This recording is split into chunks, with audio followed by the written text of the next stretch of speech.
بسم اللہ الرحمن الرحیم۔ السلام علیکم کلاس 8، امید ہے آپ سب خیر خیریت سے ہوں گے۔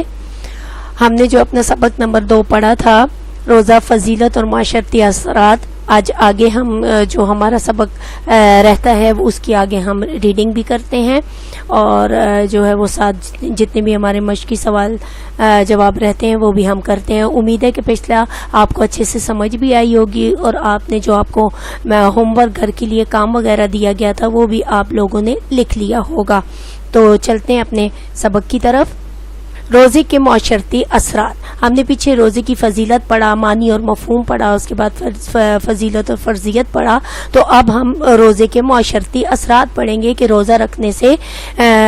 انفرادی طور پر اور اجتماعی طور پر معاشرے پر کیا اثرات مرتب ہوتے ہیں۔ ایک ہی مقررہ مہینے میں مل کر روزے رکھنے سے مندرجہ ذیل معاشرتی اثرات مرتب ہوتے ہیں۔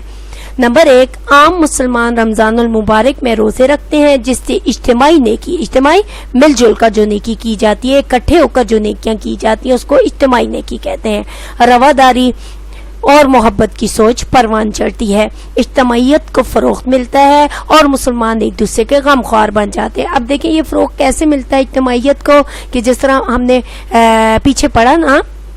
کہ ان کے اندر ایک مسلمان کے اندر دوسرے کی بھوک پیاس کا احساس ہوتا ہے، مدد کا جذبہ پروان چڑھتا ہے، تو وہ سب پھر الگ الگ انفرادی طور پر بھی مسلمان مدد کرتا ہے، لیکن مل جل کر جب مدد کرتا ہے تو اس کو اجتماعیت کہتے ہیں۔ ٹھیک ہے، اجتماعیت کو فروغ ملتا ہے، مساجد آباد ہو جاتی ہیں، لوگ مساجد میں جا کر جو ہے وہ تراویح پڑھتے ہیں، اکٹھے ہوتے ہیں، تو وہاں پہ ایک دوسرے کے ساتھ ملنے جلنے سے ایک دوسرے کے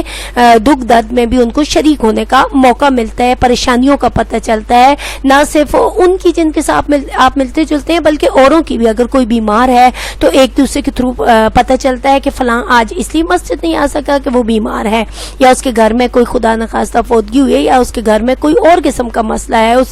اسے مدد کی ضرورت ہے، اسے امداد کی ضرورت ہے۔ تو اس طرح جو ہے وہ اجتماعی طور پر بھی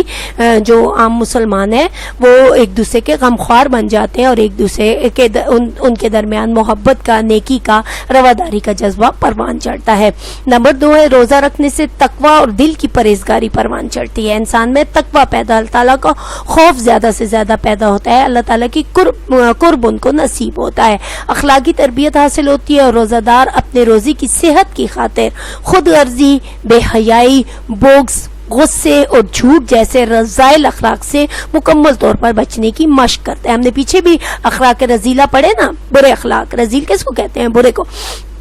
تو یہ سارے جتنے بھی برے اخلاق ہیں وہ یہ روزہ رکھنے سے جو ہے وہ ایک تربیت ہوتی ہے انسان کی، وہ ان ساری چیزوں سے جو اس کی صحت کے لیے بھی بہت ضروری ہے، انسان خود غرضی، بے حیائی، ان ساری باتوں سے جب وہ بچتا ہے، مکمل اس کی مشق کرتا ہے، تو آئندہ سال بھی اس کو یہ چیزیں کام آتی ہیں، اور وہ جو ہے وہ پورا سال ان چیزوں سے بچنے کی کوشش کرتا ہے۔ نمبر 3 ہے، روزے کی حالت میں بھوک اور پیاس کی کیفیت میں انسان اللہ تعالیٰ کی نعمتوں کی قدر و قیمت جان دیتا ہے۔ میں نے آپ کو پیچھے بھی بتایا نا، بھوک پیاس جب وہ خود برداشت کرتا ہے تو اس کو یہ بھی احساس ہوتا ہے کہ دوسرے لوگ جو عام دنوں میں بھی جن کی آمدنی کم ہے، یا جو اپنے بچوں کو بہت مشکل سے وہ پا رہے ہیں، تو وہ اگر ایک ٹائم بھی بھوکے رہیں گے تو وہ ان کے اوپر کیا گزرتی ہوگی۔ تو یہ کیفیت بھی اللہ تعالیٰ کے احسان سے انسان کے اندر پیدا ہوتی ہے، اور وہ اللہ کی نعمتوں کی، جتنی بھی اللہ تعالیٰ نے اس کو نعمتیں عطا کی ہیں، وہ ان کی قدر و قیمت جان لیتا ہے، اور وہ اللہ رسول صلی اللہ علیہ وسلم کی اطاعت کا شعور بھی حاصل کر لیتا ہے۔ نمبر 4 ہے، روزہ رکھ کر ایک مسلمان نہ صرف روحانی طور پر اپنے نفس کو پاک و صاف کر لیتا ہے، بلکہ وہ بہت سی جسمانی بیماریوں سے بھی محفوظ ہو جاتا ہے۔ ٹھیک ہے، روزہ رکھنے سے بہت سی ایسی جسمانی بیماریاں ہیں جن سے، کیونکہ ایک تو بار بار وضو، زیادہ سے زیادہ وہ وضو کی حالت میں رہتا ہے کہ کبھی اس نے نماز پڑھی، کبھی اس نے نوافل ادا کیے، کبھی اس نے قرآن پاک کی تلاوت کی، تو زیادہ سے زیادہ وہ اپنے آپ کو باوضو رکھتا ہے، جس سے آپ کو تو پتہ ہے نا وضو سے کتنی زیادہ ہمیں فوائد حاصل ہوتے ہیں، کتنی بیماریوں سے ہم جو ہیں وہ دور رہتے ہیں۔ سجدہ کرنے سے جو ہماری دماغی بیماریاں ہیں وہ دور ہوتی ہیں۔ ٹھیک ہے، تلاوت کرنے سے ہمارے نفس کا تزکیہ ہوتا ہے، وہ پاک و صاف ہوتا ہے، اور جو ہے وہ ہم بہت ساری بیماریوں سے محفوظ ہو جاتے ہیں۔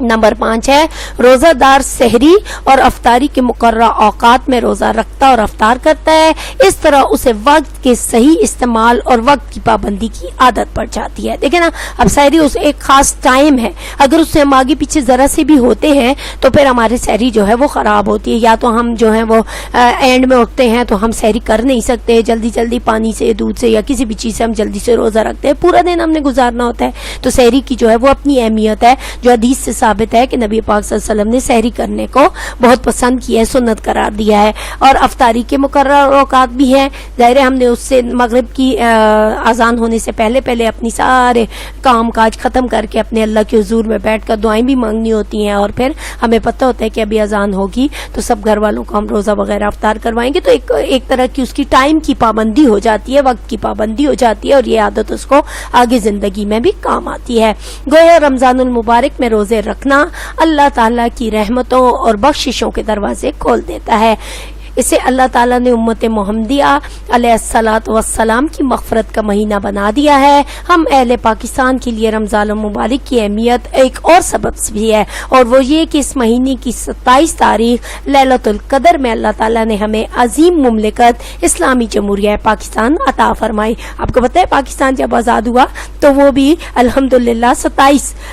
رمضان المبارک لیلۃ القدر کی رات تھی، اور اللہ تعالیٰ نے ہم سب پہ یہ ایک بہت بڑا احسان کیا کہ ہمیں ایک آزاد وطن دیا، ہم آزاد شہری ہیں۔ تو ہم اگر ان لوگوں کو دیکھیں جو آزاد نہیں ہیں، جیسے آپ صرف کشمیر کی مثال لے لیں تو کس قدر ان پہ ظلم کیا جاتا ہے ان کے اوپر، اور وہ کتنے محکوم ہیں، تو ہمیں اس ایک نعمت پہ بھی اللہ تعالیٰ کا ہر وقت شکر ادا کرنا چاہیے کہ اللہ تعالیٰ نے ہمیں ایک آزاد مملکت میں رکھا، اور وہ بھی اسلامی مملکت میں۔ تو دیکھیں یہ بھی اللہ تعالیٰ کا ہمارے اوپر بہت بڑا احسان ہے۔ اس نعمت کا شکر ادا کرنے کا طریقہ یہی ہے کہ قرآن اور رسول اللہ صلی اللہ علیہ وسلم کو ہی اپنا پیشوا اور ہادی بنایا جائے، ہادی کسے راستہ دکھانے والے کو، پیشوا جو ہمارا رہنما ہے، جو ہماری رہنمائی کرتا ہے۔ تو اس کے شکر ادا کرنے کا یہی طریقہ ہے کہ ہم نبی پاک صلی اللہ علیہ وسلم کے حکموں پر چلیں، ان کی سنت پر عمل کریں، قرآن سے ہم جو ہے وہ رہنمائی لیں، اور اللہ تعالیٰ جو ہے وہ ہماری جو ہے اس میں مدد بھی فرمائے، اور ہماری ان کاوشوں کو قبول بھی فرمائے، ہمیں زیادہ سے زیادہ نیکیاں کرنے کی توفیق عطا فرمائے، آمین۔ تو یہاں پہ ہمارا جو ہے وہ سبق کمپلیٹ ہو گیا، پورا ہو گیا۔ اب ہم جو ہے وہ مشق کی طرف بڑھتے ہیں۔ 2 سوال آپ نے، 2 لانگ کوسچن جو تھے وہ مفصل جن کا جواب دینا تھا وہ آپ نے پچھلے سبق میں کر لیے تھے۔ اب اس میں ہمارے پاس سوال نمبر 3 ہے، روزے کے ہمگیر انفرادی اور اجتماعی اثرات قلم بند کریں، یعنی ان کو لکھیں۔ تو جواب میں ہے روزے کے معاشرتی اثرات جو ہم نے ابھی پڑھے ہیں، 5 اثرات ہیں جن کو آپ تھوڑا سا جو ہے وہ اپنی زبان میں تھوڑا سا کر کے دیکھیں۔ ایک ہی مقررہ مہینے میں مل کر روزہ رکھنے سے مندرجہ ذیل معاشرتی اثرات مرتب ہوتے ہیں۔ پہلا، عام مسلمان رمضان المبارک میں روزے رکھتے ہیں جس سے اجتماعی نیکی، رواداری اور محبت کی سوچ پروان چڑھتی ہے، اجتماعیت کو فروغ ملتا ہے اور مسلمان ایک دوسرے کے غمخوار بن جاتے ہیں۔ دوسرا، روزہ رکھنے سے تقوی اور دل کی پرہیزگاری پروان چڑھتی ہے، اخلاقی تربیت حاصل ہوتی ہے، اور روزہ دار اپنے روزے کی صحت کی خاطر خود غرضی، بے حیائی، بغض، غصے اور جھوٹ جیسے رذائل اخلاق سے مکمل طور پر بچنے کی مشق کرتا ہے۔ نمبر 3، روزے کی حالت میں بھوک پیاس کی کیفیات میں انسان اللہ تعالیٰ کی نعمتوں کی قدر و قیمت جان لیتا ہے، اور وہ اللہ اور رسول اللہ صلی اللہ علیہ وسلم کی اطاعت کا شعور بھی حاصل کر لیتا ہے۔ نمبر 4، روزہ رکھ کر ایک مسلمان نہ صرف روحانی طور پر اپنے نفس کو پاک و صاف کر لیتا ہے بلکہ وہ بہت سی جسمانی بیماریوں سے بھی محفوظ ہو جاتا ہے۔ نمبر 5، روزہ دار سحری اور افطاری کے مقررہ اوقات میں روزہ رکھتا اور افطار کرتا ہے، اس طرح سے وقت کے استعمال اور وقت کی پابندی کی عادت پختہ ہو جاتی ہے۔ گویا رمضان المبارک میں روزے رکھنا اللہ تعالیٰ کی رحمت اور بخششوں کے دروازے کھول دیتا ہے۔ اسے اللہ تعالیٰ نے امت محمدیہ علیہ الصلاۃ والسلام کی مغفرت کا مہینہ بنا دیا۔ یہ آپ کے تیسرے سوال کا جواب ہے۔ اب ہمارے پاس مختصر سوال بھی ہیں، ٹھیک ہے، 5 سوال ہیں ہمارے پاس، 4 سوال 5 نہیں 6 ہیں، 6 ہمارے پاس مختصر سوال ہیں جن کے 1 یا 2 لائن میں ہم نے جواب دینا ہے۔ جتنی بات پوچھی جائے بس اتنا ہی جواب دینا ہوتا ہے۔ تو آپ کا پہلا سوال ہے، ایمان اور احتساب سے رکھے گئے روزوں کی کیا جزا ہے؟ یعنی جب ہم ایمان اور احتساب کے ساتھ روزہ رکھتے ہیں تو اللہ تعالیٰ ہمیں اس کی جزا کیا عطا کرتے ہیں؟ ہم نے اپنے سبق میں یہ چیز پڑھی ہوئی ہے، اس کا جواب ہے ایمان اور احتساب سے رکھے گئے روزوں کی جزا یہ ہے کہ اس کے باعث پچھلے تمام گناہوں سے معافی مل جاتی ہے۔